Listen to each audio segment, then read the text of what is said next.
Welcome back to the Mat Mindset. I'm Drew Elder. I'm here with Brazilian Jiu Jitsu Brown Belt and Submission Hunter Pro veteran Josh Singh. Josh, thank you for coming on the show today, man. I appreciate it. Absolutely. I really appreciate the opportunity, man. Thank you. I'm super excited. This is such a cool opportunity. I'm happy to have you, man. Oh, otherwise known as Banana Man. You might have seen him around the Jiu Jitsu scene, Banana Man. So yes, sir. Funny, how I met you, actually.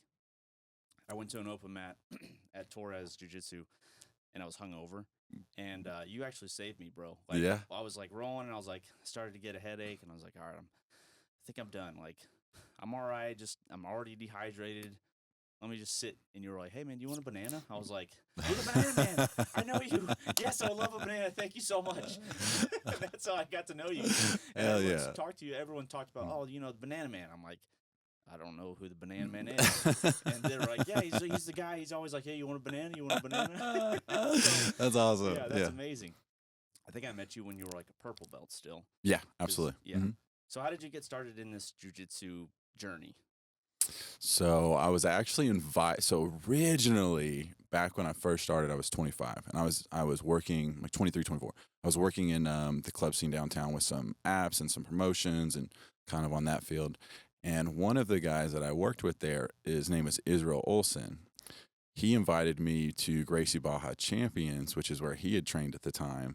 And I had just talked about when I was a junior and senior in high school, I'd wrestled a little and I loved it. And he's like, oh man, you should try jujitsu, you know? He's like, you're going to become addicted. And I was like, yeah, right. And little did I know, like straight to the veins, bro. Right. But yeah, so I went in and I tried it, and it was one of those scenarios where, I thought that I had a good understanding, or at least a basic understanding of grappling. Yeah. And I got in there with these white and blue belts and purple belts, and then anything above that, you're just like, these guys are tornadoes. They're just tearing me up, but they were so respectful and friendly and welcoming.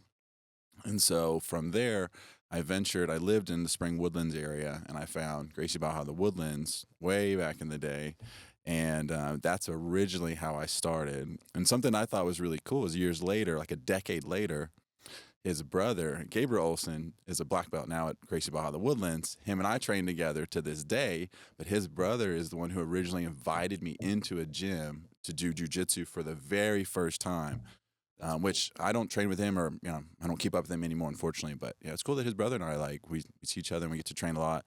He beats up on me, and I like that. So yeah, usually jiu-jitsu people are the weird types that they like to get their asses kicked and get smothered or whatever. And by the time the round ends, you're like, oh, cool, that was awesome, good job. So, you're already learning. You're already thinking what did I do? How can I learn? Or you're even asking the person hey, what did I do wrong? Right. Or where was my arm placement supposed to be? It's something simple. I know my leg was supposed to be around your foot, but why did I not lift you up? Very simple things, but always asking questions. It's amazing. I love it. So you often go into details as far as whenever we talk one-on-one off camera or just on your Instagram or whatever. Usually the hashtags are jiu-jitsu is therapy. Can you kind of go into that a little bit? How is it therapeutic for you? Jiu-jitsu is therapy to me, is like a massive, it's emotional, spiritual, physical, and mental healing. In my opinion, that's just what I found. So when I've had really difficult times in life, or I kind of questioned decisions that I made, or wanted to kind of maybe check myself, I always found myself in a jiu-jitsu gym, on the mats, in a competition, kind of chasing that next step and pushing myself beyond the limits that I thought that I had, even within myself. And jiu-jitsu, the therapeutic side, sometimes I even tell people it's amazing to be in the middle of a roll. And some people, when you're maybe a white and a blue belt, you don't understand it because you're just grabbing anything you can and you're making any movement you can and you're just trying. And that's everybody. Everybody goes through those phases. But for me, especially at purple belt, I hit a point of where I was able to think through the moves as they were happening and even be that step ahead that you want to be, that 2 steps ahead of your opponent. And I found myself thinking about things even sometimes outside of the gym. So I knew I could settle in on the back and I was going for a certain submission. And I found myself thinking about maybe a difficult business situation I had, or a personal conversation I had with one of my children's mothers or something, right? How did I address this? I could have done better. I could have, I found myself thinking about these situations and working through them. And to me, that's where that therapeutic side of it comes through. Is there are the moves and there is the the moments of like disaster, and sometimes you're winning and sometimes you're losing, and when you're losing, a lot of times you're in that moment of like, I just want to get out of this, and you can't. But the therapeutic side is that growth of getting through a lot of that life that happens outside of the gym and just leaving it on the mat. So for me, it's like 2 hours of peace. Sometimes I don't even, from 6 to 8 o'clock in the evenings or 7 to 9 o'clock in the evening, sometimes the time just completely goes away, because sometimes even just a little before training and a little after training, I'm just in that mindset of like therapy and growth. And I'm just thinking through a lot of that life and trying to become a better person, right? On the mats and off the mats. Yeah, absolutely, man. I feel like most of the time that hour or 2 hours, you just need that mental clearance, Mm-hmm. you know? Has competing helped this at all? Because I know you're very active in the competition scene. It has. Competing was a moment. I tell this story, and I love this story because it's so true. So the very first time that I competed was against a coach of another gym that was loved and is loved. He's a great guy, right? Him and I have a great friendship to this day. And the first time that I stepped out on the competition mats, he's walking out, and the entire gym, and on that card, they had like 20 competitors or something. Was So the this a whole submission gym. hunter? Yes, Okay. yes, it was. Okay. And so the whole gym, or most of the people in the gym, at least half of them are supporting just him and his competitors and everybody there. So he's a coach of them. So everybody's just going crazy, right? Yeah. And I walk out, and it's like the commentator is like clapping, He's like, nobody's really there. I've got a One coach in the guy, corner. yeah. Yeah, a couple guys, right? Yeah. And I remember standing on that stage and just feeling like this joy, because even though, let's say, the crowd wasn't in my favor, I wanted to be on that stage for a bigger purpose. And so being there with nobody on my side, I felt so much joy. I was like, this is where I'm meant to be for maybe even a purpose larger than myself. Right. But there was so much joy when I got up there, and freedom, that I was like, okay, win or lose, I'm walking away from this with what I needed out of it. And if I can help maybe show that to a few other people that have gone through maybe some things that I've gone through in my past, or difficult situations growing up, things like that. If I can show that to them, and being on this stage is going to be that medium to like reach those people, well, then I'm going to show up with everything that I have. So the competition scene is like it's therapeutic, but then it's also just like, to me, there's so much value in stepping out there and putting yourself and taking the risk. And then ultimately maybe a few people that you can kind of touch and help them grow in jiu-jitsu, help them grow in life in different ways because of that opportunity. Do you think that carries over to like the gym, like helping people because they see you compete? They're like, oh, this guy competes. I can ask him questions about jiu-jitsu, and then it kind of carries over into like becoming sort of a mentor. That would be my ultimate goal. I would agree. I do think that when you step out and compete, people are maybe more willing to have some conversations, especially if that's their goal. So if you're doing it, they're gonna come to you, hey, how did you do that? Or what was your mentality going into it? How did you prepare for it? There's a lot of aspects of competing that go well beyond just the time on the mat. And I do think when you step out there, people realize that or recognize that and respect that. And so they will come to you and ask some questions. And in jiu-jitsu especially, there's a lot of that mutual respect where even the higher belts and the lower belts, we all, in my opinion, in most of the places, everywhere that I train, they're open to having conversations regardless of rank, or regardless of whether, you're a hobbyist or you're a competitor, or, you're going to worlds or whatever your goals are. Everybody's willing to talk to everybody. If you're coming in as a guest on the mats, or you're there training regularly every week as a member of those gyms, like everybody's just so friendly and open.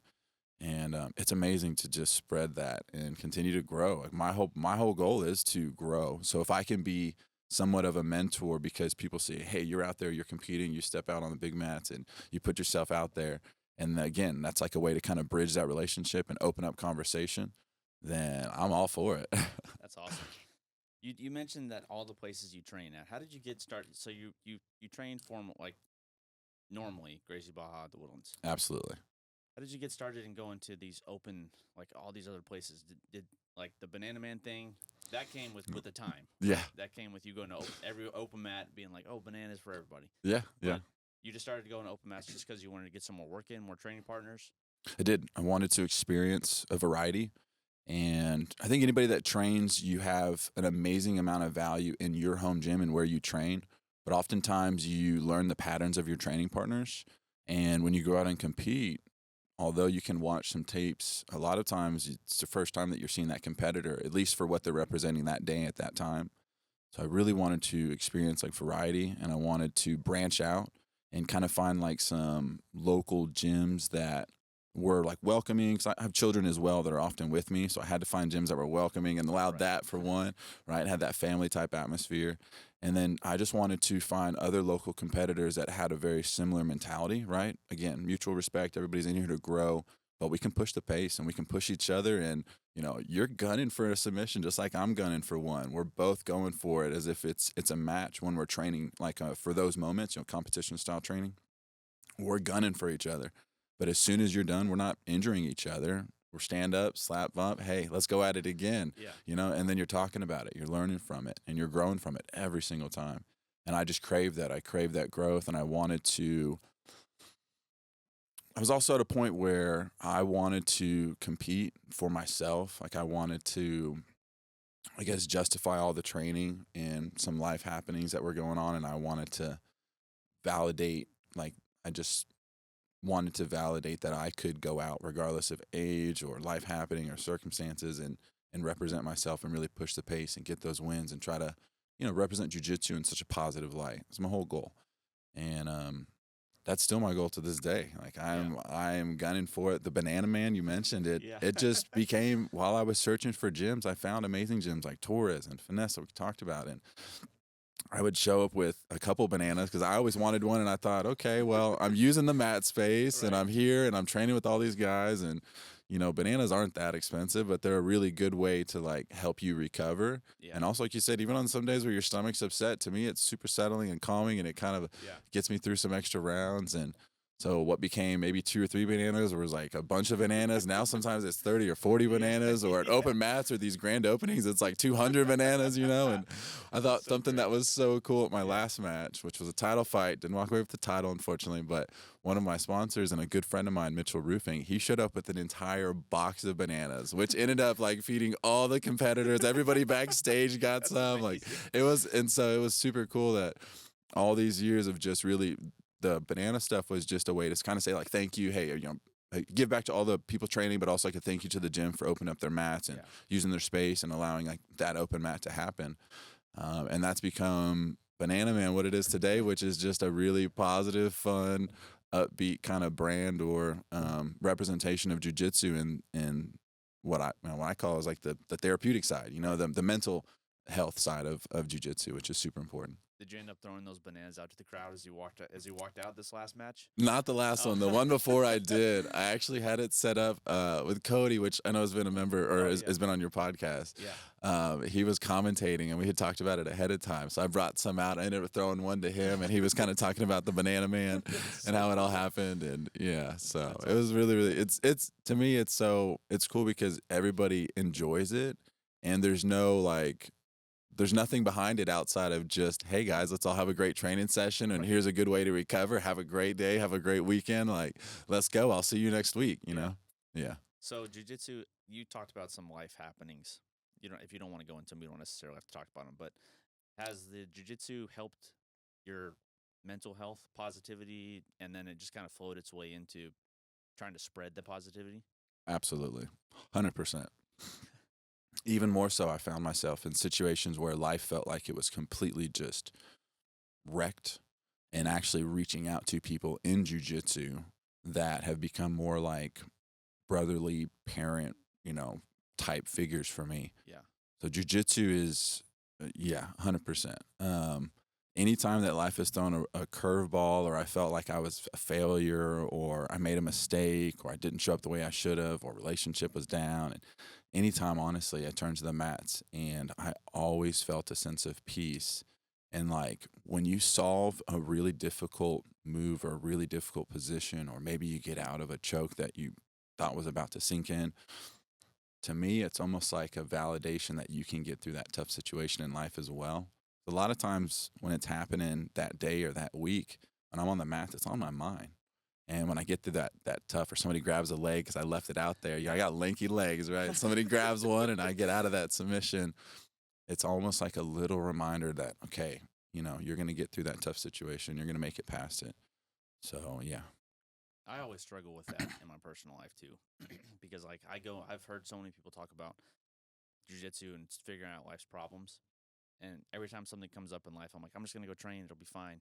And I'm still like trying to put the pieces together as far as like how to make it seem like jujitsu is solving my life problems. It is to an extent because it takes my mind off of it for an hour. But what would you say to someone who's struggling, who does train jujitsu and is just having trouble kind of like making jujitsu better their life? Like they're just struggling in general life, and Yeah. then they want to use jujitsu as a Like- way of growing. Like they've never trained before, they've seen you out and about, or they're fans or whatever of the Submission Hunter Pro, and they want to get into it, and then they run into you. What would you say? Hi. How would you help that person? I should say. No, the first thing. Yeah, solid, yeah. I'll tell them the first thing that I would tell them is go and experience several gyms. Go try multiple locations, because there's a lot of beautiful jiu-jitsu, especially in Houston, and a lot of amazing gyms that you can go and train at. But everybody has a different atmosphere. Regardless of what matters to you, everybody has their own particular atmosphere where they feel comfortable or where they feel the most welcomed. And I've been blessed to have a ton of doors open up to me all across the city that I've trained at, and a lot of facilities. And my home gym, Gracie Baja, the Woodlands, is welcoming. Come in and train. And the first thing I would say to them is to go and experience the atmosphere of the gym. And whether you're learning, back control at X, Y, or Z gym, the way that you feel in that gym is going to be more important than that particular move, because all the basics are going to be learned. And then as you advance, you're going to learn. There's so much to jiu-jitsu, not only inside of wherever you train, but online and outside and seminars and so on and so forth. So I think something that's really important is to like go and experience different atmospheres, go to the different gyms and train, try an open mat, try a week or whatever they have available, and experience it and see where you feel comfortable. And once you find a place where you feel comfortable, the next thing I would say is go in and give yourself just that time to experience jiu-jitsu and to let life be life and embrace jiu-jitsu and take that moment to just sort of not escape, but grow. Jiu-jitsu, if life is happening, it's going to continue to happen. Right. Even if you're in the mat for an hour and a half or 2 hours, or sometimes, you go back to back to back. Let's say you got 4 hours in the gym. Life is still happening outside of the gym. But in that moment, if you're struggling like I've struggled, I try to remove myself and really give myself that time on the gym to focus. And I guess some of it is almost like a high that you get when you train, and it's just like so euphoric, and you have the highs and the lows. And if you can just take your mind away from life for just that hour and a half or that 2 hours and experience that peace, and then take your time to recover, like in between, leave the gym, downtime just a little bit, maybe on your ride home, breathe, relax, and then embrace life again. That would probably be like the very basic beginning steps of just like, you want to be in jiu-jitsu, go try out some open mats, experience the atmosphere, see where you feel comfortable. And then when you choose to go in, take that time to just step away from life and, work through any of those situations you're learning and those moves that you're learning, and then embrace life again, because it's still going to continue to happen. But I think if you can remove yourself and grow in that little bit of time that you have, that life situation is going to feel just like 0.5%, 1% less, or 1% less heavy. It's gonna take that pressure away. Hopefully, that's what I found, at least. Do you have any personal examples you like feel comfortable sharing, or of when life has hit me and I turned to jiu-jitsu? Yeah. Oh Yeah. my goodness. Yeah, I have. So I'll tell you. If you feel like sharing. If you don't, then No, I'll tell you a story. So, and it's cool because he's such a good guy. I love actually talking about him or bringing him up anytime I have a chance. So, at one point in life, I was separating from my son's mom, so relationship is ending. I'd been laid off from the job that I had, so financials are struggling. yeah. I was living with a roommate who was, unbeknownst to me, making not best decisions. So my living situation became not good really quickly overnight. And I was sitting on the couch in a garage feeling like how could I have made all these decisions for life to be hitting me back to back to back, like personal, financial, emotional, everything was back to back to back to back. And I called a really good friend of mine, Chris Ortiz, the coach. and he's a black belt out of Gracie Ball of the Woodlands. He's been a basketball coach out in Oak Ridge for so many years. I mean, he's an amazing guy. And I just cried to him. I wept to him because I didn't really know what to do at that point. I felt like life was just hitting me really hard, and I don't have like a parent figure to turn to for those conversations. And so I mentioned like turning to people in jiu-jitsu in difficult times, and he's one of those guys. And I talked to him, and I just let it out. I just told him what I was going through. I was having some difficulties in jiu-jitsu as well. So like everything that I felt like was life was sort of turned upside down. And he just let me talk through it for several hours. This man just listened to me and just, I mean, if I asked for an opinion, he honestly gave me one of those like mutual, just really good, solid advice opinions. Yeah. Not like condemning, not telling me I should have done this or should have done that. And after we got done talking, he was like, when are you training next, And I think it was like maybe that Saturday, which is when I always, almost every Saturday that I can, train at Gracie for our Saturday competition training. And he's like, I'll see you on the mats, And I just remember that feeling of relief after the conversation, and then being able to go and train and like let it go, because it was weighing on me heavy walking in. Yeah. And I found myself every single time, not only my life was getting better, but I was also getting through the life situations effectively and making like clear decisions and not allowing what would have been like super emotional decisions to take over in those times, So not only did I like turn to jiu-jitsu for like a person like in that world, but then physically on the mats to like physically work through what I was feeling and the weight on my shoulders and trying to just get better. And yeah. That was one instance where it just seemed like every bit of life was hitting me at one time. Yeah. And I turned to jiu-jitsu, and I haven't looked back. That's awesome. Yeah, you don't really realize how much it helps you kind of think rationally. Mm-hmm. When you can't really put the pieces together, you go train, you're physically exhausted, you might be mentally exhausted because you're thinking about the life stuff, and then when you come into the gym, like you really can't think about it when you're about to get straight ankle locked or arm barred or something like that. You're like, I better get out of this before my arm gets broken or my ankle gets popped or something. And then when it's all over, you're like, oh, okay, I can have a chance to maybe rationalize some things here and there. Yeah. And I think that's the beauty of it too. I almost got laid off in 2019, and I was still training jiu-jitsu as well. And it was just that 1 hour of like whatever it was, just like, okay, I'm going to go train. I don't want to. I don't feel like it. I'm, down in the dumps, whatever. Go train for an hour, and you're like, okay, I feel better. Yeah. I feel good. I mean, this is still happening, and it still fucking sucks. But it doesn't mean like I'm gonna make a drastic decision to affect this life negatively. Switching gears a little bit here. You're more of a no-gi player, correct? I would agree, yeah. I started gi, actually. Yeah. All of jiu-jitsu, of course, Gracie Barra, known for gi, right? So all of jiu-jitsu in the beginning was all gi. But, yeah, in the last year and a half or so, 2 years, I've been pretty much just focused on no-gi. And I absolutely have fallen in love with it. I was going to say, what is the biggest, like, as a brown belt, a higher-up belt now, what do you think, like, a lot of people are like, I love the gi because blah, blah, blah, or most other people are like, I love no-gi because yada, yada, yada. What is it for you? I really enjoy both. Come on, Josh. Don't be that guy.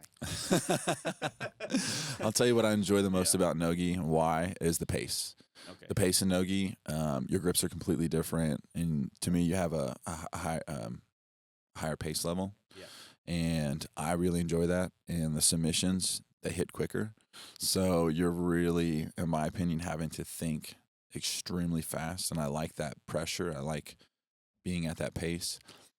The grips in no-gi are something that I enjoy as well. I almost forget sometimes how much you can hold on to when you have the gi on. I mean, everything, the belt, the lapel, everything you can grab and grip and hold. Right. And so in no-gi, when you hit that pace and you hit a submission, there's a lot less that you can hold on to. So it does feel like you're really, really solidifying that technique when you hit those submissions in no-gi, which I really appreciate. Would you ever go back to training just gi only? Yeah.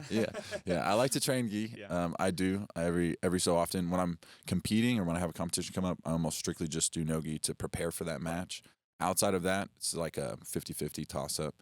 If everybody's training gi, I throw the gi on and I train. If it's kind of 50-50, I'm going to side towards no gi just because that's my path for competition. Yeah. And then if it's my choice, if we're just training open mat style, I'm almost always just going to go no gi. I love it. Yeah. So. Yeah. So, due to the fact that you are such a big no-gi player, how old are you, first of all? 35, 36 this year. Okay. Are there any thoughts of transitioning into MMA? No.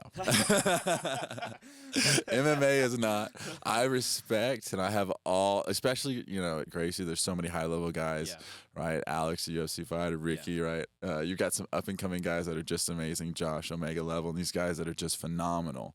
And I have so much respect for them and the work that they do. And seeing it at that level as well, like that UFC level, that pinnacle that people want to get into, it's amazing to see how much work has gone into.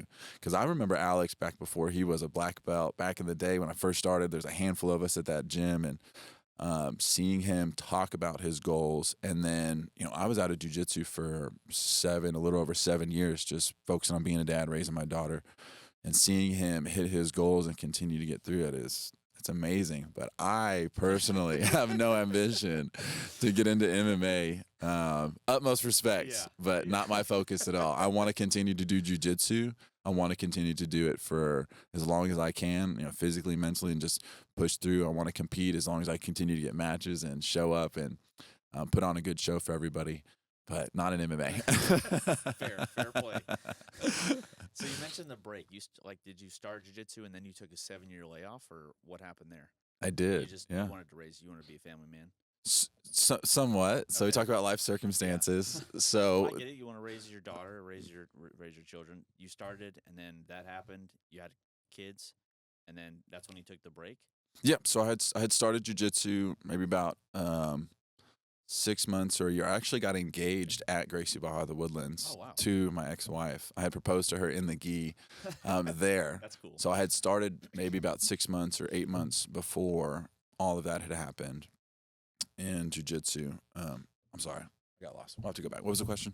Oh, no worries. I totally thought about that. I was like, oh my gosh, I did get engaged at the gym. That's wild. But it's okay. Yeah, I just asked you what was the rationale for the layoff, basically. Oh, because yes. You started jiu-jitsu. You had your kids, yeah, daughter, and then you took the layoff.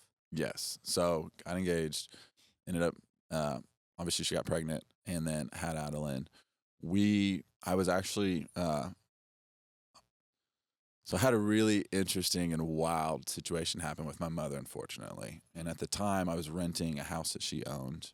And so I was looking for an opportunity to safely raise my family. And we had to get away from that situation. Okay. And so New Braunfels is an area that my dad lives in, and said, hey, you can come out to this area. It's beautiful. So we moved out to that area. So when I left here, moved out there, I was just focused on raising my family. Then my ex-wife and I divorced, got custody of my daughter, and then it was just being a dad, raising her and figuring life out for many years. Interestingly enough, I was an EMT for almost a decade, worked in emergency medicine all through Houston and some rural areas out here. And during the time that I wasn't training, I was actually on the background still doing medical mat side for like a lot of different, like EBI, Fight to Win. Oh, wow, cool. And I would go to these tournaments in Austin, Dallas, Houston, San Antonio, and do mat side medical, making some money, being a dad, trying to keep everything together, right? But I wasn't able to train or compete, right? I'm watching this happen just like, oh my gosh, but first, couldn't afford it at the time. Jiu-jitsu is not a cheap sport. So if anybody knows, if you pay your membership, you're going to show up and train, right? Yeah, exactly. So it's not your $9.99 membership. We'll put it that way. So I would go and work and love jiu-jitsu and support jiu-jitsu, but I wasn't able to train or compete at that time. And so when I moved back to Houston, I was here for a couple years, getting life together, ended up moving back to the Spring Woodlands area, immediately got back in with Gracie Woodlands. Okay. I know everyone's journey is different. I took long layoffs myself. Do you ever look back on those and think, man, could I have done like one training a week or something like that? Or, figured it out some way to kind of speed up the progress a little bit? Maybe. Yeah. There's probably times I could have for sure. There was a lot of times where, life is just, beating you up. yeah, Yeah. and you're just getting through, And for me, it was always about like putting my daughter first, right? So there were a lot of times where I would have loved to have maybe even just like, being a single parent, sometimes you want a break and you don't always get that, and that's okay. But it would have been great to just like step away and go get that break at jiu-jitsu and be on the mats, especially at that point. I didn't realize then, I didn't know how therapeutic and how healing jiu-jitsu would become for me, especially. But had I found it even then, it might have helped me in some situations. But Yeah. you learn, you grow, and I'm very grateful that I spent the time that I did. I have the relationships that I have with my daughter, and everything that we have. So I'm super grateful for that. But there's definitely times where I was like, man, could I have, Yeah. but. Yeah. But I don't like to look back too much. I mean, I think I made the decisions that were necessary at the time, and I'm very grateful to be where I am today. And that's I can accept that. Yeah. That's awesome, man. Like, yeah, well, speaking of Cody, I've spoken to him before I started Torres Jiu-Jitsu. I met Cody when he was a 3-stripe blue belt. And over at Main Street Boxing, he was the MMA coach out there when I was training out there. And like I said, he was a 3-stripe blue belt, and I was just like a regular dude, just training in MMA over there. And then I stopped again. I had to, focus on something else. And then he kept going to jiu-jitsu.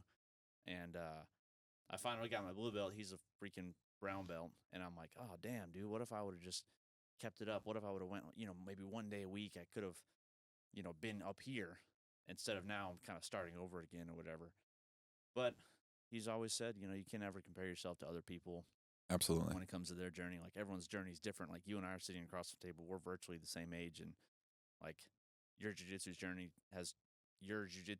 is way different than mine. Yeah. And mine's going to be way different than yours, or mine's going to be way different from anybody else's. Yours going to be different from everybody else's. That's the beauty of it all, man. It's freaking great. I love it. Absolutely. Any plans for future competitions, future sub hunters? I know, unfortunately, we're coming off the loss. Yeah. And you get one more win, and you can. So how does a sub hunter work? I know in MMA, I'm a little bit more versed in the MMA scene, so I know you had the 2 wins, right, in sub hunter, and then you had the title fight.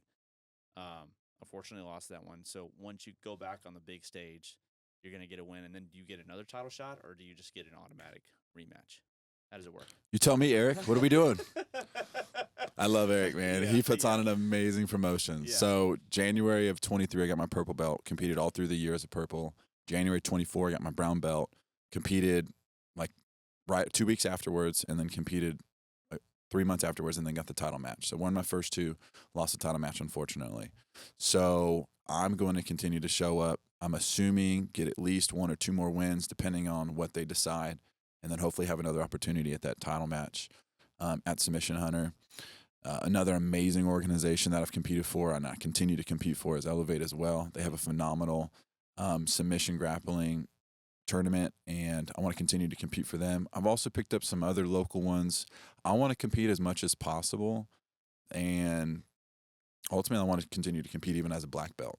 Yeah.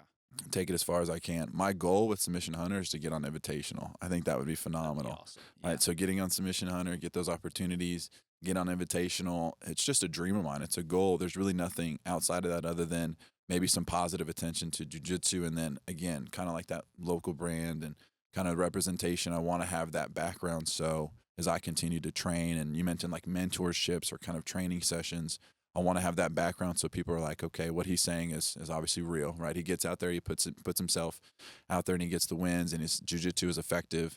And now the healing side honestly becomes an easier conversation for people to maybe be open to, or to understand that mental and, therapeutic side of jiu-jitsu. It's not just the nitty-gritty and beating each other up and all that, right? Like there's so much more that you can gain out of it.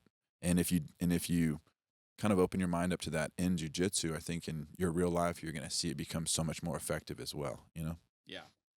Training for all these competitions has got to be tough on your body.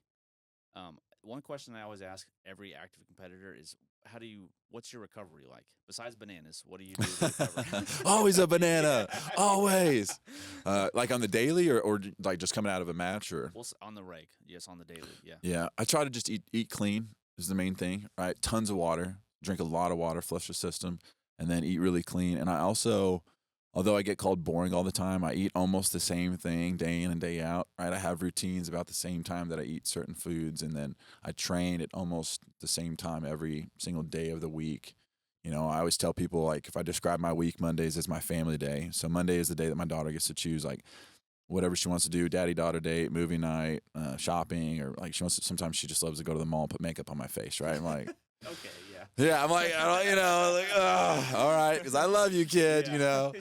Yeah. So we show up and we do that stuff as a That's parent, awesome. right? Yeah, But that's Monday great. is the day that she just gets to decide, okay, what do you want to do? What's going to be like our time together? Because the rest of our week is pretty hectic and pretty busy, right? So Tuesday, she was doing gymnastics. We're switching her to a new school, so she's probably gonna do that Thursdays. But our schedule was Tuesdays was gymnastics and then jiu-jitsu, Wednesday jiu-jitsu, Thursday jiu-jitsu at Torres, obviously, Yeah. you know.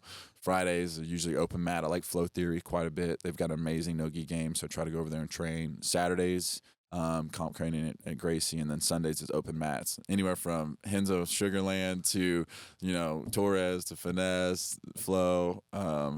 I've gone all over for Sundays. Henzo Woodlands has an amazing open mat, like 2 to 4 o'clock. So also depending on the time. Sometimes I do 3, right? I'll do 10 to 11, 11 to 12, and then 2 to 4. Wow.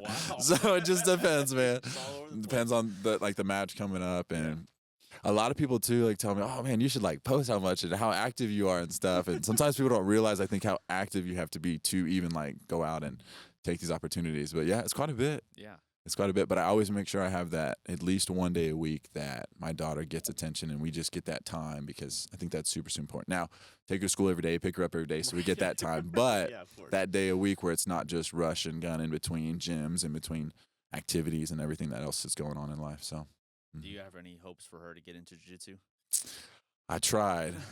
She tried it. It was adorable. She is obsessed with gymnastics. Okay. So as far as she's telling me, she wants to stick to gymnastics. I love that. Support it. My son, he's 3, so he's starting to get into showing that he really loves it. The last match that I did, I actually bought him matching jiu-jitsu shorts, like the tights. Yeah. And so he wears those. He calls them his jiu-jitsu shorts.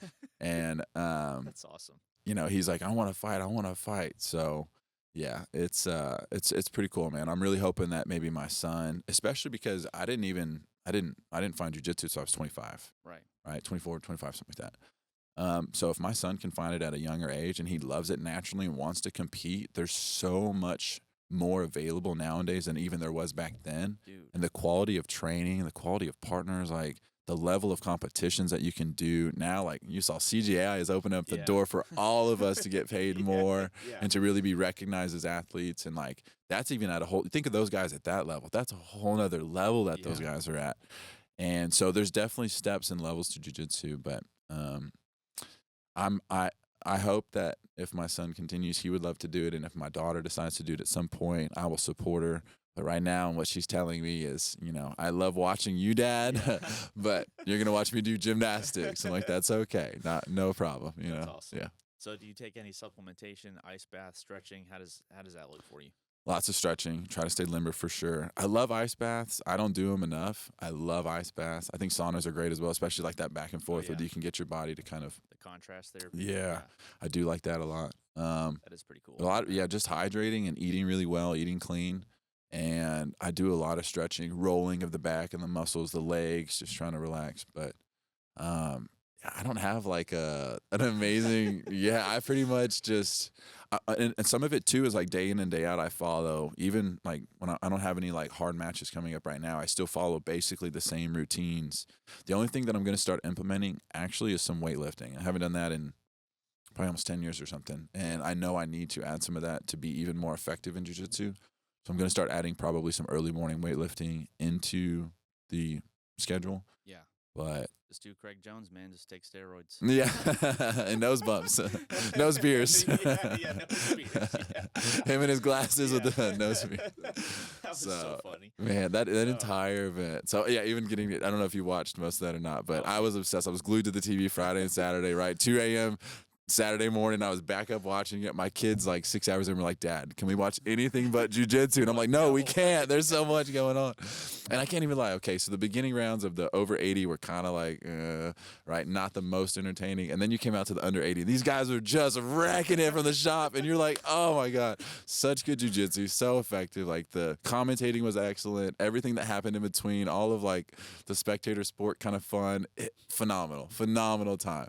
I mean, I love it. I'm so excited for what's coming for jiu-jitsu. Like this is just the start. This is just the beginning of the advancements that jiu-jitsu can see, especially for like fighter recognition. Yeah.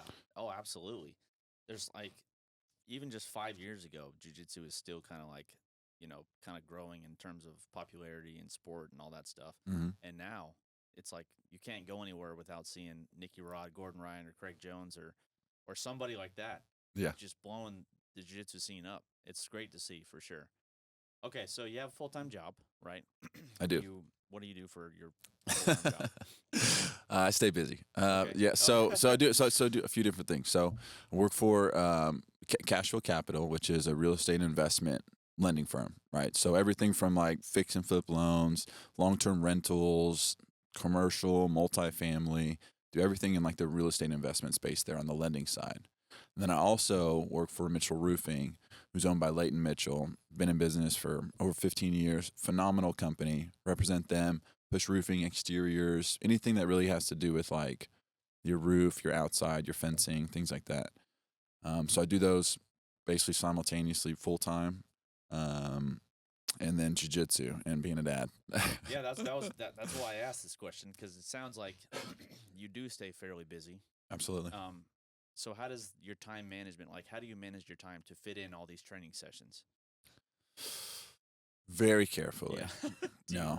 Do you like write them out in a calendar? Do you have it on your phone? Like, or do you just mentally know like, okay, at this time I got to go to jiu-jitsu and then I got work and blah, blah, blah, blah, blah. How do you manage your time with all this stuff going on?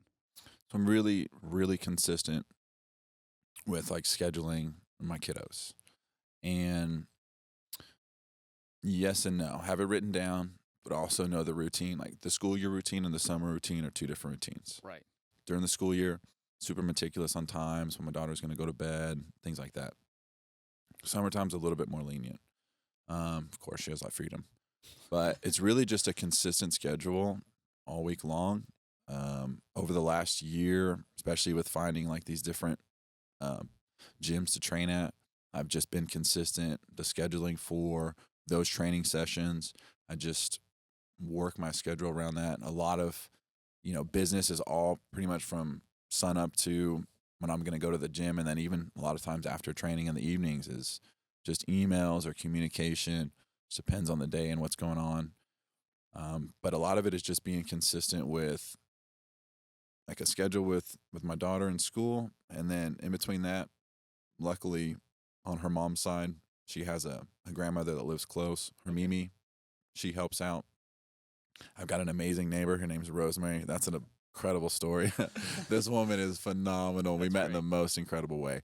But she's actually like this amazing grandmother, mother like type figure. And so she's actually kind of helped me with some of that scheduling as well. And Adeline loves to spend time with her and her granddaughter. So, people say it takes a village to make things happen. And it really does. Like, it's a lot that I have to manage myself. But luckily I have, like I said, an amazing neighbor, an amazing grandparent on my daughter's mother's side, which super cool that her and I have a relationship, because, it could have been like, you're not my family. But for us, that the focus is my daughter, Adeline, and always putting her first. So I'm very grateful to have like those really random but blessed relationships to like help manage some of this time. No, that's amazing. I mean, it takes a village I don't have kids of my own yet, but it does take a village to help facilitate your goals. Everyone's got them. So unfortunately, it's like you can't put all your time and energy into one thing because you have all these other outside priorities that you have to manage first. I found that's been super difficult for me to manage my time between work, school, jiu-jitsu, whatever else I'm doing. It's tough. It's extremely tough to do all that effectively, and it's great that you have. I'm happy to have seen that and been able to get to know you a little better through this podcast. We're right at the end here, man. I think what I typically do at the end is if you have any call outs, shout outs, anything you want to say, sponsorships or whatever, the mic is yours. Right. Okay. Yeah. I'd love to. I mean, we did obviously wear the Banana Man gear. I'm super, super grateful to have a lot of support. Definitely want to shout out Crazy Bob, Professor Morano as my home gym. But I cannot go without thanking Torres Jiu Jitsu, Finesse Jiu Jitsu for always opening their doors to me. Those are weekly spots that I show up to that have really helped me on the no-gi side. Those guys, and like Mike and Maggie are amazing, and Professor Luis and Ty and Carlos and the guys over at Finesse are like brothers, and they've always welcomed me in. So I'm super, super grateful. If I got to give a few thanks, appreciate Property Maven. This guy Eric Warax is a longtime friend, but he's got an amazing property company that actually helped with like preserving land. So that's a phenomenal, that's cool business in itself. Also got to give a representation to Story Marketing. That's the team behind the Banana Man and this gear, and they were actually, that team, Maisie Martin, she's the one that really was like, you need to put a brand behind your vision, because I had spoke to her just about like what I wanted to do, my long-term goal in jiu-jitsu, and you mentioned like mentorship, and I want to be like that positive mentor in jiu-jitsu, right, in a sense. And so long-term goal is she's like, you need to start representing yourself. And so I have to give a huge shout out to Story and for her helping me put all the things that I love together so that I can start representing that and building some of that. Cashflow Capital for always having my back, and Mitchell Roofing, I mentioned him earlier, but thank y'all so much for always having my back. Mitchell, one of the stories that I tell is before I was ever on TV or before I ever like had any kind of like, you're never going to get an ROI on me, Mitchell Roofing was, providing gear, and he was sponsoring me and representing me and talking about me. And so not only do I just love him for like the man that he is, the father that he is, but then also like the business, the representative that he has. So massive shout out to Mitchell Roofing. Thank you, Leighton. Thank you, Micah, the entire team. You guys are phenomenal. But yeah, I mean, I feel like I have an amazing support system. I can't say thank you enough. And a lot of the guys that we train with, especially over at Tours, and I can't thank all of them enough for always showing up and always just giving me good training sessions, answering questions, and willing to work through the problems. And yeah, man. And like, I oftentimes have my son with me up there, so they give us a little spot so that he can run around and keep him safe, and we can just focus on training it. So yeah, I can't say thank you enough to all the places that I train in, and these people that have welcomed me in and have definitely changed my life and helped me grow, and have really made me a better man, 100%, a better dad, a better man, better spouse that I want to be. I want to be a spouse, but I mean, just a better intention in life, and I'm so grateful for all of them. You being one of them, man, amazing training partner. Thank you, bro. These kind of opportunities, seriously, like, thank you so much. Dude, it's my pleasure. Thank you for the compliment. I sincerely appreciate that, and it was really good having you on. Really great having you on here. I know we've been talking about it for a minute, but the hurricane kind of fucked everything out there for the second. So everybody had an issue with that. Yeah. So yeah, no, I always love seeing you at Torres, because I'm always like, I get to roll with Josh. It's gonna be a good one. I always learn something from you, whether it's in life or jiu-jitsu or whatever. So it's been a real blessing to have you come into my life and in my jiu-jitsu life as well. So I'm really sincerely grateful for you coming on to the show, and also being a really great training partner. And I know we love having you at Torres Jiu-Jitsu as well. So thank you again for coming on the show. Hopefully we'll see you again back in action in Sub Hunter sometime soon. Dole, be sure to sponsor him. Come on, Dole. I buy bananas every single day of the week almost. Let's go, baby. I love it. I didn't even think about shouting out Dole. Let's do it. Come on. I'm ready. I'll take Dole money. Let's go. Hell yeah. Yeah, you're going to help me impact positive lives. Let's go. So hopefully we'll get that going in the future, and see you on the next Sub Hunter, and we'll get that belt going, and we'll bring home the gold. Yeah. So thanks again for coming on, man. I sincerely appreciate it. This has been the Matt Mindset. I'm Drew Elder, and I hope everyone has a great day. This what the city been wanting. I know y'all patiently waiting. I do this shit in my sleep, so I had to get back to basics. Got the city tuned in, cause they know I'm going for greatness. They know I'm holding the crown, and they know I'm coming to take it.